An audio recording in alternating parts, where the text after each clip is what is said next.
Hello everyone. तो कैसे हैं आप सब लोग। आई होप आप लोग अच्छे होंगे, अपना और अपनी पढ़ाई का ध्यान बहुत अच्छे तरीके से रख रहे होंगे।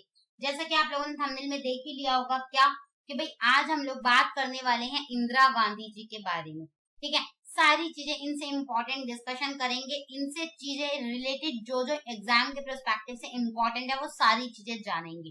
किस तरह से एग्जाम में क्वेश्चन बनेगा वो भी मैं आपको बताऊंगी, किस क्या क्या चीजें इंपॉर्टेंट है और कौन कौन सी पर्सनालिटी इंपॉर्टेंट है, इनसे वो सारी चीजें डिस्कस करेंगे। चलिए शुरू करते हैं आज का वीडियो। सबसे पहले मैं आपको बता दूं, इंदिरा गांधी, जिनको इंदिरा प्रियदर्शनी गांधी नेहरू के नाम से भी जाना जाता है, उनका बॉर्न हुआ था 19 नवंबर 1917 में। कहां पर? इलाहाबाद में। ठीक है, और उनकी डेथ हुई थी कब? 31 अक्टूबर 1984 में। कहां पर? नई दिल्ली में।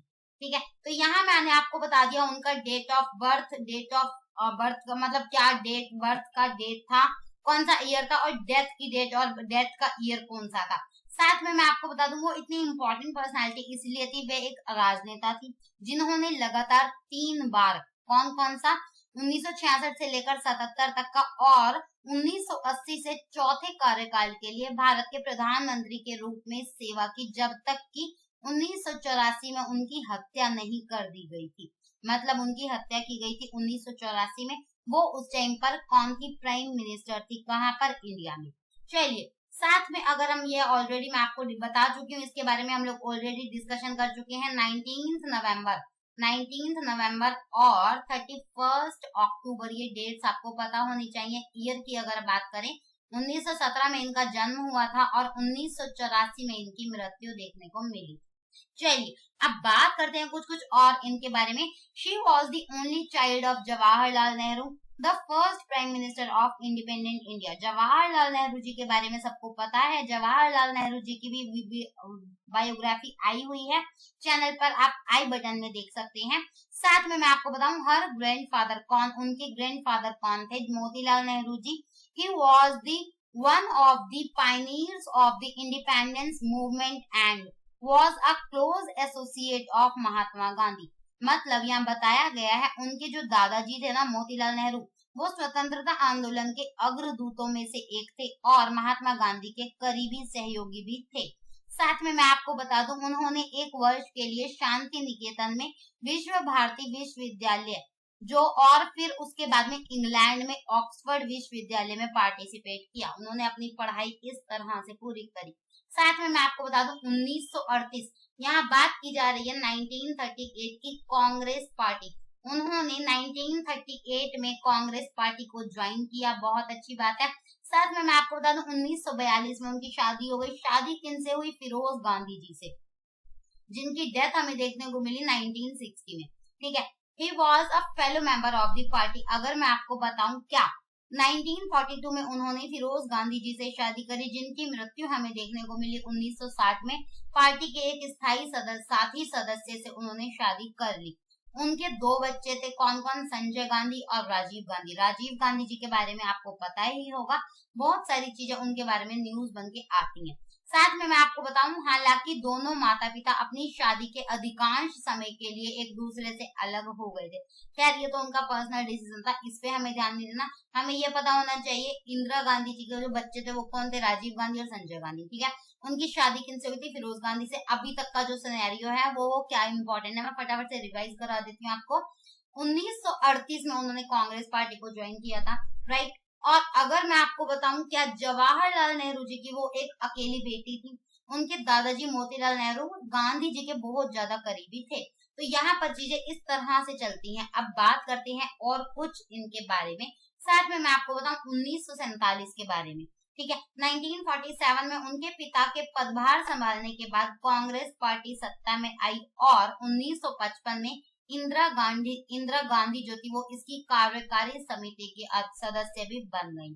ठीक है, और अगर मैं आपको बताऊं 1959 की अगर हम लोग बात करें तो 1959 में वह पार्टी अध्यक्ष के बड़े पैमाने पर मानद पद के लिए भी चुनी गई। तो यहाँ पर चीजें इस तरह से हमें देखने को मिली है। ये ईयर आपको बेसिक से पता होने चाहिए।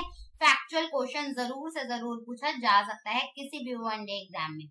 चलिए, उन्हें 1964 में राज्यसभा का सदस्य बनाया गया और उस वर्ष लाल बहादुर शास्त्री, जिन्होंने नेहरू जी के बाद प्रधानमंत्री के रूप में पदभार संभाला था।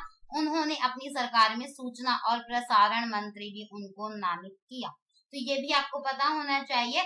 उनके पास ministry of information and broadcasting भी देखने को मिली 1964 के आसपास। चलिए अब मैं आपको बता दूं इसके बारे में कुछ और। जनवरी 1966 में शास्त्री जी की आकस्मिक मृत्यु पर इंदिरा गांधी को कांग्रेस पार्टी का नेता नामित किया गया था और इस तरह वे प्रधानमंत्री भी बनी। चलिए पार्टी के दाएं और बाएं पंखों के बीच एक समझौता वहां पर हुआ। लेफ्ट विंग्स और राइट विंग्स के बीच में एक एग्रीमेंट हमें देखने को मिला, कॉम्प्रोमाइज देखने को मिला और 1966 में ये स्ट्रॉन्ग डिसीजन लिया गया किसके द्वारा? कांग्रेस पार्टी के द्वारा। चलिए अब यहाँ पर कुछ कुछ और देख लेते हैं। कंट्रीब्यूशन इनका किस तरह से रहा इंडिया में, ठीक है। पूरे वर्ल्ड में कुछ कुछ चीजें इन्होंने और भी जगह करी थी, वो भी कंट्रीब्यूशंस की बात करने वाले हैं आगे की स्लाइड्स में। क्रिएशन ऑफ बांग्लादेश, इनको क्रेडिट जाता है किसका? क्रिएशन ऑफ बांग्लादेश का। क्यों जाता है थोड़ा सा मैं आपको ओवरव्यू दे देती हूँ। पूर्वी पाकिस्तान को जिन्ना के पश्चिमी पाकिस्तान के अत्याचारों से बचाने में उनकी भूमिका की आज भी सराहना की जाती है। बहुत अच्छी बात। अच्छा सबको पता होगा ना कि भाई हिस्ट्री में क्या चल रहा था। हिस्ट्री में पाकिस्तान, बांग्लादेश, इंडिया, इन सबका क्या क्या हिस्टोरिकल बैकग्राउंड है ये तो सबको पता ही होगा, थोड़ा बहुत ओवरव्यू तो होगा ही, ठीक है। तो उस टाइम पर आफ्टर द पार्टीशन ये सब चीजें क्रिएट हुई, ये सारी सिचुएशन क्रिएट हुई, इस तरह की चीजें क्रिएट हुई। उसके बाद में इन्होंने स्ट्रॉन्ग डिसीजन, स्ट्रॉन्ग स्टेप्स उठाए कि इन्होंने इंदिरा गांधी जी ने। चलिए साथ में मैं आपको बता दूं पश्चिमी पाकिस्तान ज्यादातर अफगान नस्ल के पठान और मूल मुस्लिम थे, जबकि पूर्वी पाकिस्तान जो कि अभी फिलहाल बांग्लादेश के नाम से जाना जाता है बंगाली आबादी में समृद्ध था। तो यहाँ पर बहुत ज्यादा बंगाली पॉपुलेशन थी, कहाँ पर? बांग्लादेश में। और जो वेस्ट का पाकिस्तान था ना, वेस्ट का जो था वहां पर बहुत ज्यादा मुस्लिम हमें देखने को मिलते थे।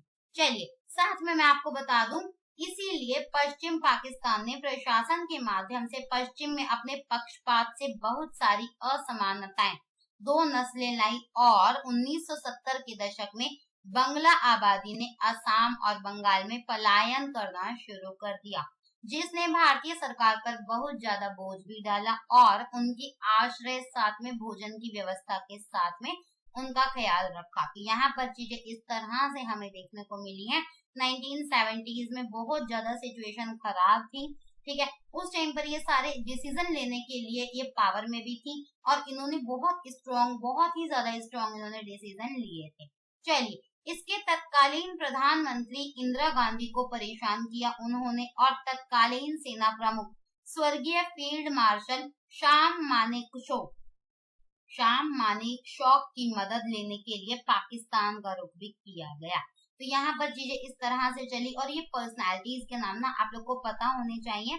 आर्मी चीफ थे कौन? फील्ड मार्शल शाम मानेकशॉ। तो ये आपको नाम पता होने चाहिए बेसिकली। चलिए साथ में मैं आपको बता दूं हमने पाकिस्तान के खिलाफ लड़ाई जीती फाइनली और नए स्वतंत्र राष्ट्र बांग्लादेश का निर्माण किया। तो अल्टीमेटली क्रेडिट किसको जाता है? अल्टीमेटली क्रेडिट जाता है इंदिरा गांधी जी को और हमारी प्यारी कंट्री इंडिया को, क्योंकि अल्टीमेटली ना हम लोगों ने बचाया था हमारे पूरे जो फ्रीडम फाइटर्स थे उस टाइम पर, हमारी जो सेना थी, हमारे जो प्रधानमंत्री और बहुत सारे जो भी पॉलिटिशियन उस टाइम पर पावर में थे, उन सब लोगों ने इन चीजों को ध्यान दिया, इन चीजों पर फोकस किया और इस तरह से बांग्लादेश एक अलग राष्ट्र के निर्माण के रूप में उभरा। चलिए इस कदम का तब तक दुनिया के कई नेताओं और देशों ने विरोध किया था, लेकिन फिर भी इंदिरा गांधी पाकिस्तानियों को सबक सिखाने के अपने फैसले पर अड़ी रही, ठीक है। तो इन्होंने बहुत ही ज्यादा एक स्ट्रॉन्ग से इन्होंने बहुत ज्यादा डिसीजन लिए, इसीलिए ये बहुत ज्यादा इंपॉर्टेंट पर्सनैलिटी बन जाती है। अच्छा अब यहाँ पर की जाएगी बात किसकी? खालिस्तान की। खालिस्तान में भी इनका कुछ कंट्रीब्यूशन था क्या? देख लेते हैं फटाफट से। यहाँ मैं आपको बता दूं 1980 के दशक में सबसे खतरनाक गली गुंडा भिंडरवाला की हत्या में उनकी भूमिका, जो विशाल पंजाबी आबादी के साथ खालिस्तान की मांग कर रहे थे, यह बहुत अच्छा कदम था। अगर मैं आपको बताऊं यह बहुत अच्छा कदम बताया जा रहा था। हालांकि आज भी चंडीगढ़ में ऐसे कई जगह देखने को मिलते हैं जो नए राज्य खालिस्तान की मांग कर रहे हैं। साथ में मैं आपको बता दूं बाद में इसके परिणाम स्वरूप भारत में बड़ी संख्या में दंगे देखने को मिले, ठीक है। और बाद में इंदिरा गांधी की मृत्यु का कारण भी यही वजह बन गई। तो ये भी आपको पता होना चाहिए। आई होप चीजें आपको समझ में आ रही होंगी, कोई भी डाउट नहीं होगा। चलिए देखते हैं कुछ और। कैरी फॉरवर्ड ग्रीन रेवोल्यूशन में भी इनका कुछ कंट्रीब्यूशन था क्या, देख लेते हैं, बता देते हैं जो चीजें इंपॉर्टेंट थी एग्जाम के पर्सपेक्टिव से। वह भारत को खाद्य फसलों और सब्जियों में आत्मनिर्भर बनाने की पूर्व प्रधानमंत्री लाल बहादुर शास्त्री की मुख्य पहल को उन्होंने आगे बढ़ाया। साथ में मैं आपको बता दूं इंदिरा ने हरित क्रांति और श्वेत क्रांति के 2 नए कार्यक्रमों की सफलता में महत्वपूर्ण भूमिका निभाई, जिसने भारत को भोजन और दूध में आत्मनिर्भर बना दिया और अन्य देशों को निर्यात करना भी शुरू कर दिया। तो चीजें इस तरह से हमें देखने को मिल रही हैं। चलिए साथ में मैं आपको बता दूं नेशनलाइजेशन ऑफ बैंक्स, इसमें भी कुछ कंट्रीब्यूशन था क्या। Indira Gandhi created 14 nationalized bank in 1980 to solve the then problem यहाँ बात की गई है। बेसिकली मैं आपको बता दूं 1980 में ना सार्वजनिक क्षेत्र के बैंकों की तत्कालीन समस्याओं को हल करने के लिए 14 राष्ट्रीयकृत बैंकों को भी बनाया गया। तो ये भी इंदिरा गांधी जी के टाइम पर किया गया था, 1980 में ये किया गया था। तो आई होप चीजें आपको समझ में आ रही होंगी। नंबर ऑफ बैंक्स कितने हैं, 14, ये आपको पता होना चाहिए। चलिए अब यहाँ पर बात कर लेते हैं क्रिटिसिज्म। अगर कोई कुछ चेंज लाता है, ठीक है, अगर कोई कुछ चेंज करता है तो भाई क्रिटिसिज्म भी हमें देखने को मिलता है, राइट। और अगर क्रिटिसिज्म मिलेगा तो उसके रीजंस, वैलिड रीजंस भी होते हैं, तो वही सारी बात करेंगे। उससे पहले मैं आपको थोड़ा सा ओवरव्यू दे दूं। क्या इंदिरा गांधी जी को द आयरन लेडी के नाम से भी जाना जाता है। साथ में मैं आपको बता दूं ग्रीन रेवोल्यूशन के बारे में हमने बात करी है, नेशनलाइज्ड 14 प्राइवेट सेक्टर्स के बारे में बात करी है, 14 प्राइवेट सेक्टर बैंक के बारे में। साथ में ये 1971 लिबरेशन ऑफ बांग्लादेश, ये भी बात कर लिया। शिमला एग्रीमेंट भी इनके टाइम पर हुआ था, ये भी बहुत इंपॉर्टेंट एक फैक्ट है। साथ में मैं आपको बता दूं क्या ended private purse given to royalty since 1947, ये भी आपको पता होना चाहिए। और स्माइलिंग बुद्धा ऑपरेशन, इसको बिल्कुल नहीं भूलना चाहिए। स्माइलिंग बुद्धा ऑपरेशन भी इन्हीं के टाइम पर हुआ था। चलिए sent the first Indian to go into space, इन्हीं के टाइम पर ये भी हुआ था। साथ में फॉरेन पॉलिसी को भी फैसिलिटेटेड इन्हीं के टाइम पे किया गया था। So that is the only reason इनको द आयरन लेडी के नाम से जाना जाता है। चलिए अब यहाँ पर बात करते हैं क्रिटिसिज्म की। क्रिटिसिज्म क्यों किया जाता है इनका, 21 मंथ की नेशनल इमरजेंसी इनके टाइम पे हमें देखने को मिली थी। यहाँ मैं आपको बता दूं 1947 के बाद से आपातकाल स्वतंत्र भारत का सबसे काला समय माना जाता था, राइट। अनुच्छेद 20 और 21 को छोड़कर अन्य सभी मौलिक अधिकार सभी से छीन लिए जाते थे, ठीक है। पीएमओ की मंजूरी के बिना किसी भी मीडिया को रिपोर्ट करने की इजाजत नहीं है। इस सिचुएशन में क्या क्या होता है वो मैं आपको बता रही हूँ। यह वास्तविक तानाशाही थी जिसने इंदिरा को अगले चुनावों में भी हराने के लिए मजबूर कर दिया था। तो इस तरह से उस टाइम पर सिचुएशन बन गई थी कि भैया उनको इमरजेंसी लगानी पड़ी। चलिए साथ में मैं आपको बता दूं साइनिंग ऑफ शिमला एग्रीमेंट, इस वजह से भी उनका क्रिटिसिज्म हमें देखने को मिला। पब्लिक ने बहुत क्रिटिसाइज किया, अदर पॉलिटिशियंस ने बहुत ज्यादा क्रिटिसाइज किया जो ऑपोजिशन में थे। क्यों, शिमला समझौता जो था ना वो इंदिरा गांधी की सबसे बड़ी गलती बताया जाता था, जहां उन्हें पाकिस्तान ने पीठ में छुरा घोंपा और फिर मूर्खतापूर्ण अहंकारी निर्णय लिया जिसका भारत ने बाद में भुगतान भी किया। कई लोगों ने उसे साइन करने से रोकने की कोशिश की लेकिन उन्होंने नहीं सुनी। तो इस तरह से चीजें चली आगे, ये आपको पता होना चाहिए। चलिए अगर यहाँ बात करें सर्वसत्तावाद की, जिसे टोटल यहाँ पर बात की जा रही है सर्वसत्तावाद के बारे में, तो इसमें भी ये बहुत ज्यादा तो नहीं था, बट हाँ उनको इस पर भी बहुत क्रिटिसाइज किया। क्यों, क्योंकि उनके बारे में ना अक्सर ये कहा जाता है कि उन्होंने कैबिनेट पर विचार किए बिना ही ज्यादातर फैसले खुद कर लिए इन द सेंस मैं आपको बताऊं कि भाई उन्होंने ना अपने डिसीजन खुद ही लेने स्टार्ट कर दिए। कैबिनेट होती है, अब एक चीज मैं आपको एक एग्जांपल देती हूँ, ठीक है। एक एग्जांपल देती हूँ। अगर लेट सपोज अगर हम लोग देखते हैं क्या, अगर हम लोग देखते हैं कि भाई अगर कोई कैबिनेट है, ठीक है, अगर कोई कैबिनेट है तो वो एक साथ में बैठ के वर्क करेगी, राइट। लेकिन उन्होंने ना बहुत सारे डिसीजन, बहुत सारे ऐसे ऐसे स्ट्रॉन्ग डिसीजन अकेले ही ले लिए, जिस वजह से ऑपोजिशन पार्टीज ने, अदर पॉलिटिशियंस ने या फिर पब्लिक ने उनको बहुत ज्यादा क्रिटिसाइज किया। तो ये भी एक इम्पोर्टेंट रीजन है उनके क्रिटिसिज्म का। चलिए साथ में यहाँ पर एक देख लेते हैं, छोटा सा फैमिली ट्री मैंने दिखाया है आप लोगों को। यहाँ पर मैं आपको बताना चाहती हूँ कि भाई यहाँ पर बात की जा रही है मोतीलाल नेहरू जी से, ठीक है। यहाँ पर मैं आपको थोड़ा सा समझा दूं, यहाँ बात की जा रही है मोतीलाल नेहरू जी से। स्वरूप रानी नेहरू इनकी वाइफ का नाम था। साथ में मैं आपको बता दूं इनके पुत्र कौन थे, जवाहरलाल नेहरू जिनकी वाइफ का नाम था कमला नेहरू। साथ में इंदिरा गांधी जी, इनके बारे में हम बात कर ही रहे हैं। इनके हस्बैंड का नाम था फिरोज गांधी। इनके दो बच्चे थे, कौन कौन, राजीव गांधी और संजय गांधी। राजीव गांधी जी की शादी हुई थी सोनिया गांधी जी से और संजय गांधी जी की शादी हुई थी मेनका गांधी से, ठीक है।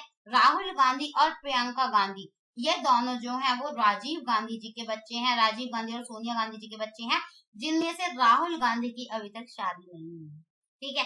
चलिए प्रियंका गांधी की शादी हो चुकी है। पॉलिटिक्स में हम इन सबको देख चुके हैं, पॉलिटिकल ओपिनियन में ये बहुत ज्यादा इंपॉर्टेंट रहे हैं ये सारा, मतलब इंडियन हिस्ट्री को लेकर। अगर मॉडर्न हिस्ट्री को अपन लोग देखें ना तो मॉडर्न हिस्ट्री में प्रॉपर तरीके से इनका कंट्रीब्यूशन बहुत अच्छे तरीके से रहा। चलिए संजय गांधी जी की बात करें तो मेनका गांधी इनकी वाइफ का नाम था और वरुण गांधी इनके बेटे का नाम था। इनका बहुत ज्यादा रोल नहीं दिखा हमें पॉलिटिक्स में, बट हाँ जो अदर लोग थे ना नेहरू परिवार से, उनका रोल बहुत ज्यादा हमें देखने को मिला। चलिए अब यहाँ पर बात कर लेते हैं Indira Gandhi things named after her. बहुत सारी चीजें, बहुत सारे अवार्ड, बहुत सारे म्यूजियम, बहुत सारे नेशनल पार्क इनके नाम पर स्टार्ट किए गए, ठीक है, इंदिरा गांधी की डेथ के बाद में। क्यों? क्योंकि ये बहुत इंपॉर्टेंट पर्सनैलिटी थी, इसीलिए। अब बात कर लेते हैं, थोड़ा सा मैं आपको ओवरव्यू दे देती हूँ। अवार्ड एंड कॉम्पिटिशंस कौन कौन से हैं।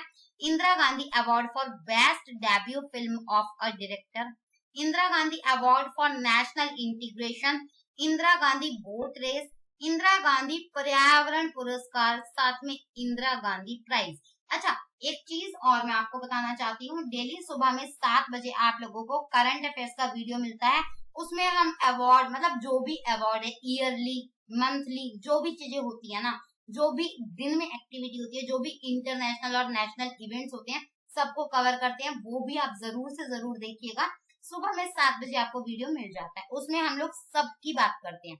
चलिए अब यहाँ पर मैं आपको बता दूं वेन्यू, कौन कौन से वेन्यू इनसे इंपॉर्टेंट है, इनके नाम से चलाए जा रहे हैं इंडिया में या फिर कहीं पर भी। यहाँ मैं आपको बता दूं इंदिरा गांधी एरिना, ठीक है, Indira Gandhi athletic stadium, Indira Gandhi national centre for the arts, साथ में इंदिरा गांधी स्टेडियम जो कि अलवर में हमें देखने को मिलता है, इंदिरा गांधी स्टेडियम जो कि सोलापुर में हमें देखने को मिलता है, इंदिरा गांधी स्टेडियम जो ऊना में हमें देखने को मिल जाता है, और विजयवाड़ा में भी इंदिरा गांधी स्टेडियम है जो हमें देखने को मिलता है। भाई देखो जिनका कॉमन नाम है ना उनकी लोकेशन मैंने आपको बता दी, और जिनका अलग अलग नाम है उनका नाम मैंने प्रॉपर आपको बता दिया। इंदिरा प्रियदर्शनी स्टेडियम, ये भी आपको पता होना चाहिए, ये भी इंदिरा गांधी के नाम पर ही रखा गया है। चलिए Indira Gandhi centre for Indian culture phoenix Mauritius में जो हमें देखने को मिल जाता है।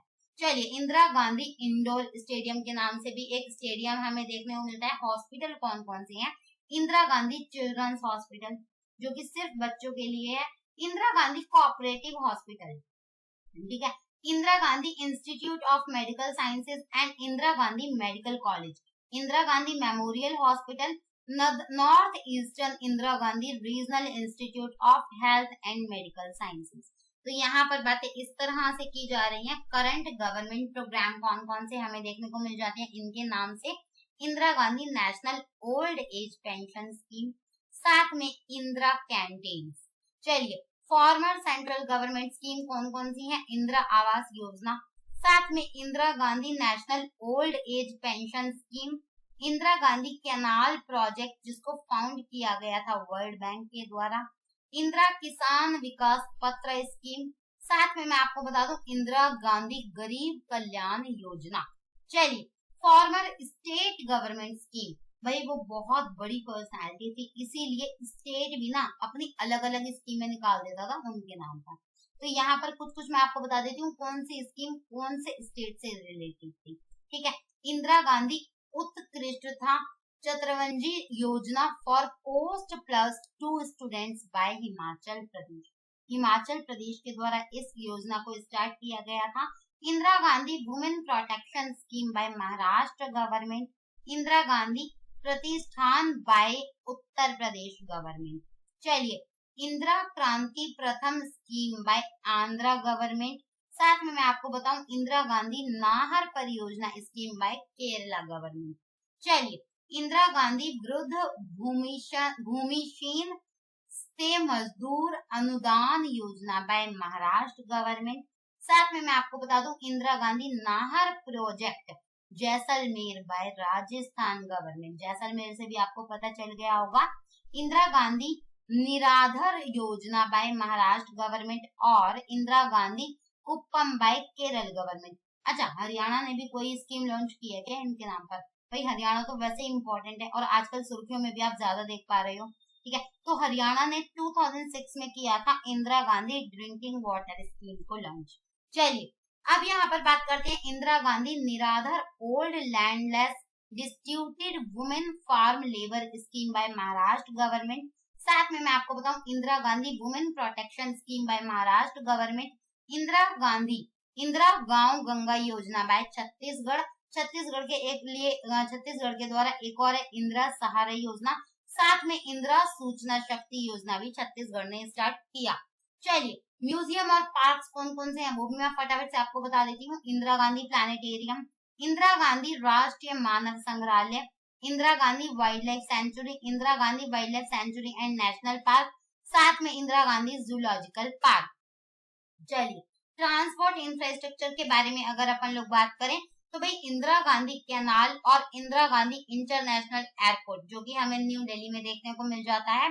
साथ में यहाँ पर ऑनर्स की बात की जाए तो the southern most point of India Indira point is name after Indira Gandhi. तो ये भी आपको पता होना चाहिए, southern most point of India कौन सा है? इंदिरा पॉइंट है, जो कि इंदिरा गांधी के नाम पर पड़ा। चलिए, Indira Gandhi national open university is name after her and is the largest university in world. तो ये Indira Gandhi national open university, जिसे शॉर्ट में इग्नू भी कहा जाता है, ये पूरे वर्ल्ड में सबसे बड़ी यूनिवर्सिटी बताई जाती है ओपन एजुकेशन के लिए। ठीक है, ये भी इन्हीं के नाम पर रखी गई है। तो आई होप चीजें आप लोगों को क्लियर हुई होंगी। आई होप कोई भी डाउट नहीं होगा। अगर कोई भी डाउट है तो प्लीज कमेंट बॉक्स में आप लोग मेंशन कीजिए, मैं ट्राई करूंगी सारे डाउट्स को क्लियर करने का। चलिए, तो आज के लिए इतना ही। Thanks for watching this video. Have a good day, bye bye and take care.